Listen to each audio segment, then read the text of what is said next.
Good morning, students. Once again, we are going to start the chapter of The Snake and the Mirror. In this story, we come to know about three things, or we can say person also. There is a doctor, a snake, और mirror. ये सारी चीज़ों के बारे में हम लोग ये स्टोरी पढ़ने जा रहे हैं. इसमें डॉक्टर जो है, doctor is narrating the story to some audience. Okay.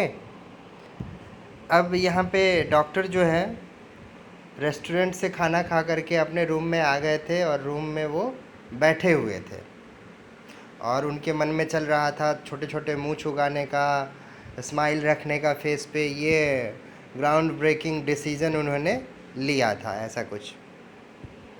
और तभी ही जब वो अपने चेयर पे बैठे हुए थे तो चेयर के पीछे कोई चीज़ गिरने का साउंड हुआ. तो ये जान रहे थे कि क्या गिरा होगा, इसलिए टर्न होना नहीं चाहे, लेकिन फिर भी वो टर्न होकर के एक नज़र से उसको देखना चाहते थे. और जैसे ही वो टर्न हुए, उनका टर्न होना चेयर पर से ही, और पीछे से चेयर का जो पैर है उसमें लपेट करके ऊपर के तरफ उसके शोल्डर पे आ गया था. कौन सा? स्नेक. ओके. इनका टर्न होना और स्नेक का उनके शोल्डर पे लैंड करना, दैट वाज साइमल्टेनियस. साइमल्टेनियस का मीनिंग होता है एट द सेम टाइम. अब हम लोग चलते हैं पॉइंट नंबर 7 पे. I didn't jump, I didn't tremble. ना ही वो जंप किए, ना ही ट्रेम्बल किए. ट्रेम्बल करना मतलब हिलना डुलना, कांपना. आई डिडंट क्राई आउट, ना ही वो चिल्लाया. There was no time to do such things, any such thing. मतलब इनके पास ऐसा कोई टाइम ही नहीं था ये सारा काम करने के लिए. The snake slithered along my shoulder and coiled around my left arm above the elbow. अब स्नेक जो है इनके लेफ्ट आर्म में कॉइल्ड हो गया है. कॉइल्ड हो जाना मतलब लिपट गया है उनके आर्म से, उसके शोल्डर से नीचे उतर के वो उसके आर्म में लिपट गया है. The hood was spread out. और स्नेक का जो हुड है, हुड कहने का मतलब मुंह वाला पार्ट, फेस वाला पार्ट जो है वो बाहर की तरफ स्प्रेड आउट है, फैला हुआ है. And its head was hardly 3 or 4 inches from my face. और उसका हेड जो था, स्नेक का हेड, वो 3 या 4 इंच मेरे फेस की दूरी से था. Okay. It would not be correct to say merrily that I sat there holding my breath.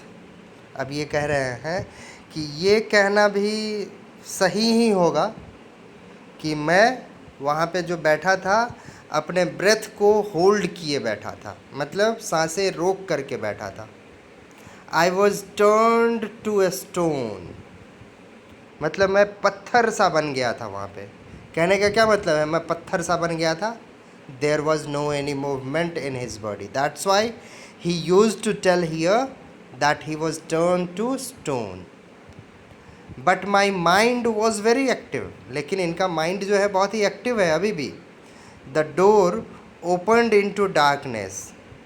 अब वो दरवाज़ा जो था वो खुला हुआ था, लेकिन बाहर पूरा अंधेरा था. The room was surrounded by darkness. और ये रूम भी डार्कनेस से सराउंडेड था. In the light of the lamp I sat there like a stone image in the flash. अब उस लैम्प की हल्की रोशनी में ये वहाँ पे बैठे हुए थे एक पत्थर के तरह, पत्थर का इमेज के तरह, जिस इमेज में मसल था, फ्लैश था, गुद्दा था. ठीक है. Okay. Now next point. I felt the great presence of Creator of this world and this universe. अब ये फील कर रहे हैं उस अलमाइटी गॉड को जिन्होंने इस वर्ल्ड को क्रिएट किया है। God was there. Suppose I said nothing and he did not like it. Suppose I said something and he did not like it.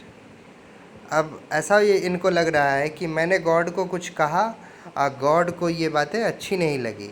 I tried in my imagination to write in bright letters outside my little heart the word O God.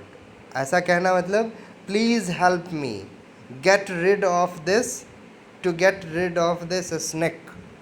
He wanted to write those words. Why he wanted to write? Because he cannot speak at that time. There was some pain in my left arm. अब जिस arm में snake जो है उसको coiled करके रखा है, उस आर्म में अब इनको पेन होना शुरू हुआ है। It was as if a thick leaden rod. अब वो कह रहे हैं अब ये जो मेरे बाँह पे जो फील हो रहा है वो कैसा फील हो रहा है?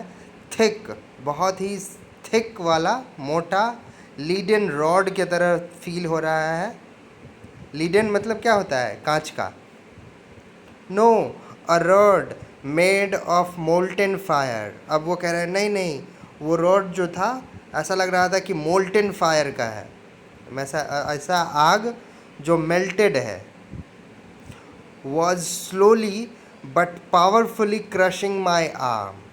धीरे धीरे ही सही लेकिन बहुत ही ज़ोर से मेरे आर्म को क्या कर रहा था? वो क्रश कर रहा था। कॉइल कर लिया था ना, इसलिए उसको क्रशिंग का फील हो रहा था। The arm was beginning to be drained all of strength.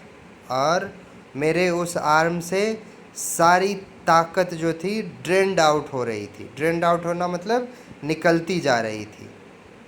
What could I do? मैं क्या कर सकता हूँ, क्या कर सकता था? Okay, let it be this 2 point. Again we will continue next day. Okay, thank you.